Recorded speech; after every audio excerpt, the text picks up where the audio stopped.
Hola a todos, el día de hoy vamos a hablar acerca de lo que es la violencia sexual. ¿Qué es, qué no es, cuáles son las principales señales de alerta y sobre todo algunos motivos principales de por qué muchas veces en los casos de violencia sexual todavía se avisan o se comunican, se denuncian después de un tiempo? Y no es porque necesariamente estos sean falsos, no negamos que hayan casos que puedan ser falsos, pero muchos de estos no se llegan a reportar por algunos motivos que vamos a ver más adelante para poder entender esta problemática un poco más. Bien, entonces vamos a empezar describiendo acerca de la definición, los tipos y algo muy importante que es acerca de los medios de reporte. Estos actualmente son útiles para Perú. Bien, entonces, ¿qué es la violencia sexual? Esta está definida como toda conducta con connotación sexual y vamos a ver acerca de los tipos, cómo se entiende esto, realizado por cualquier persona. Ahora, el énfasis todavía lo hacemos hacia las mujeres porque la gran cantidad o la gran mayoría de víctimas todavía siguen siendo mujeres. Sin embargo, no negamos, y ya existen casos de violencia sexual que hayan sido ejercidos hacia los varones, no los negamos. De ningún lado la violencia debe ser permitida. Aprovechando, entonces, la violencia sexual se da aprovechando la situación de especial vulnerabilidad de niños, niñas y adolescentes, ya que lo vamos a enfocar un poco al ámbito escolar, afectando su salud sexual, su integridad física y emocional, así como la libertad sexual de acuerdo al establecido por el Código Penal. Algo que es bastante importante mencionar es que no es necesario que medie la violencia o amenaza para considerar la existencia de violencia sexual. Esta se puede dar de diferente forma, ya sea por manipulación o porque la persona que ejerce este tipo de violencia tiene una relación de autoridad sobre esto. Bien, entonces, ¿cuáles son los o quiénes son los potenciales agresores que actualmente se pueden dar? Como podemos ver, son personas que son muy cercanas al entorno de la víctima, como un familiar, un vecino, un amigo de la familia o un personal de la institución. Lamentablemente son espacios donde deberíamos de sentirnos seguras, pero sin embargo, en estos espacios son donde existen los principales agresores. Es necesario visibilizar y conocer cuáles son los o quiénes son o podrían ser los potenciales agresores ante un hecho de violencia sexual. Ahora, vamos a ir respondiendo una de las interrogantes que nos hicimos al principio, que es acerca de por qué existe el silencio en la violencia sexual, bueno, en general en los hechos de violencia, pero más específicamente en los hechos de violencia sexual. Estos son algunos motivos. Uno es la culpa, que la misma víctima se siente culpable, empieza a justificar que haya hecho algo en su conducta por lo cual ha sido víctima de un hecho de violencia sexual. La violencia de ningún tipo debe estar permitida. Y se genera esa culpa en esta persona, por lo cual prefiere callar, ¿no? Otro motivo es la vergüenza del que dirán, qué van a pensar de mí, etc.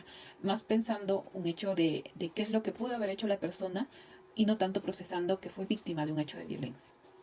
Lo otro es el miedo, de igual manera miedo a todas las represalias que puedan existir una vez que denuncia un hecho de violencia, sobre todo sexual, estar expuesta, realizar todo un proceso, etc. Muchos miedos que a nivel personal, familiar puedan existir, ¿no? Incluso a nivel profesional, dependiendo en qué espacio se dé.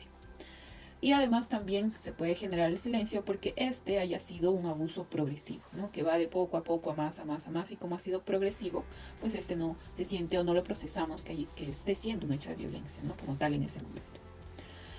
Entonces, algo que hay que tener en claro en estos tipos o en estos hechos es que mientras no se haga visible el abuso, la víctima continuará siendo violentada y no recibirá protección, tratamiento ni menos justicia. Sé que ahí se puede dar un espacio de debate donde decir si denuncio, pues quizá ni siquiera va a tener el agresor la justicia o el castigo que corresponda mediante nuestras leyes, etc. Si bien hay un tema ahí que todavía se tiene que arreglar, que todavía lo tenemos que seguir visibilizando, eh, el no visibilizar los hechos de violencia transgrede muchísimo más estos hechos, generando uno que no se vean. ¿No? Si nosotros no lo visibilizamos, no los denunciamos, quiere decir que no existen. Entonces, por lo tanto, no hay hechos de violencia. Por lo cual siempre nosotros necesitamos a que estos hechos se visibilicen.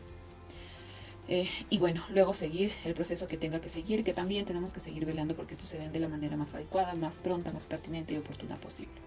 Pero al menos el visibilizarlo es el primer paso que a nosotros nos permite para nosotros poder conocer y tomar acción sobre estos hechos.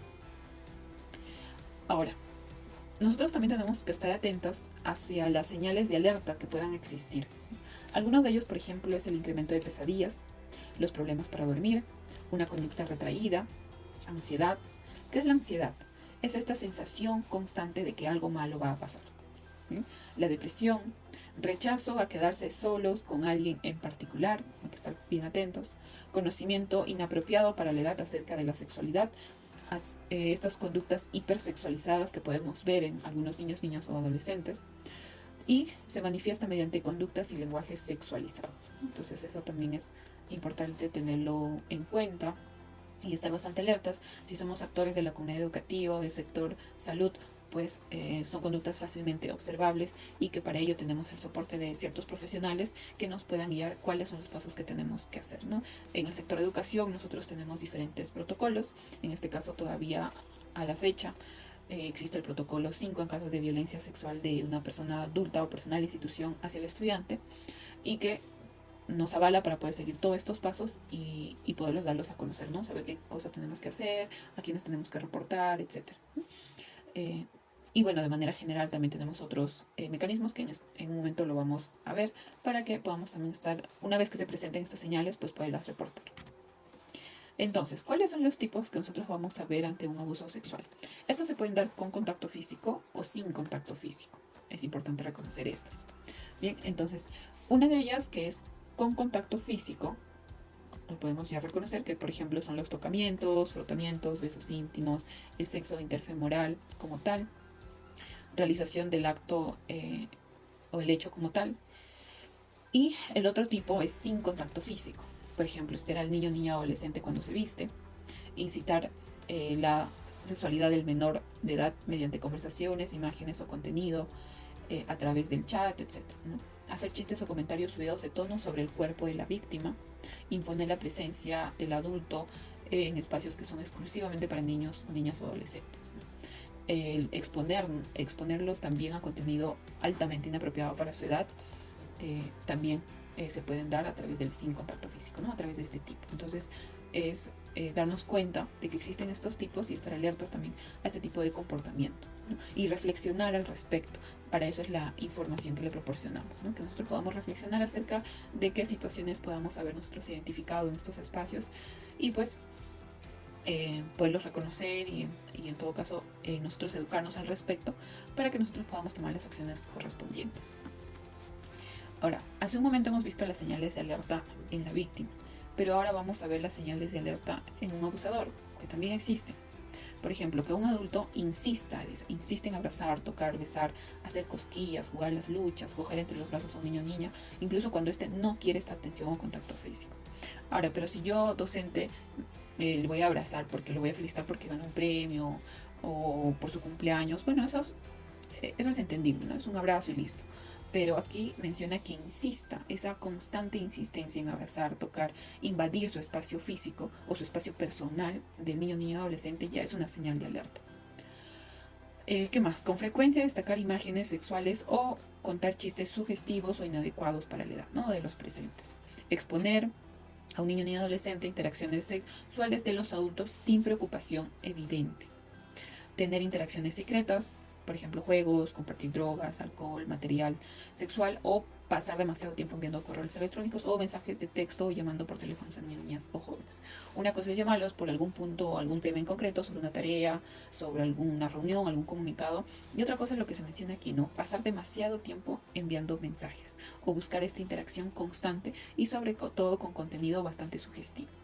Entonces, estas son señales de alerta que tenemos que tener presente. Bien, y el otro lado es cómo actuar. ¿Qué líneas nosotros podemos tener a la mano? Si somos operadores de salud o educación, sabemos que existen protocolos, existe todo, una norma que nos avala para nosotros poder reportar y dar atención a estos casos, ¿no?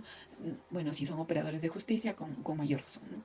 Pero aquellas personas que tomamos el primer conocimiento o contacto, conocemos de cualquier hecho de violencia, ¿qué líneas tenemos a la mano? Para la población en general tenemos la línea 100. Esto es para Perú, ¿bien?